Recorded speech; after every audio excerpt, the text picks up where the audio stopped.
அண்ணி, என்ன பண்ற ரேவதி? மதியோட அப்பா வந்தாரு, பேசிட்டு இருந்தோம். அவர் அங்க வந்திருந்தாரா? ஆமா அண்ணி, என் ஹஸ்பண்ட் அவர்கிட்ட தனியா என்னமோ பேசினாரு. அப்புறம் மது கிட்ட பேசிட்டு இப்பதான் கிளம்பி போனாரு. சொல்ல போனா பொம்பளை பிள்ளைங்களை கல்யாணம் பண்ணி கொடுத்த எல்லா அப்பாவுமே பாவம் தான். பொண்ணுங்க நல்லா இருக்கணும்னு நினைச்சு ஏதோ பண்றாங்க.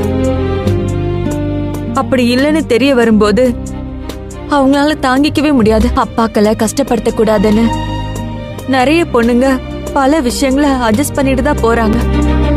நம்ம வேற என்ன பண்ண முடியும்? நீ எதையும் மனசுல வச்சுக்காத மதி, எல்லாம் சரியாயிடும். சரியா? எப்படி மாமா என்னால மறக்க முடியும்? நீங்க எல்லாம் போனதுக்கு அப்புறம் இன்ஸ்பெக்டர் என்னென்ன சொன்னார் தெரியுமா? உன் ஒய்ஃபையே உன்னால கண்ட்ரோல்ல வைக்க முடியலையே, நீ எப்படி லா அண்ட் ஆர்டரை கண்ட்ரோல்ல வச்சுப்பேன்னு கேக்குறாரு. டேய், அவர் கேக்குறது நியாயம் தானே?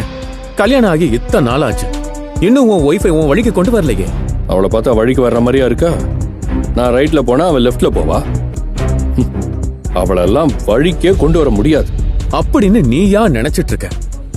டேய், பொண்ணுங்களெல்லாம் வழிக்கு கொண்டு வர்றது ரொம்ப சுலபம்டா. அன்பா பேசுனா நம்ம காலை சுத்தி சுத்தி வருவாங்க.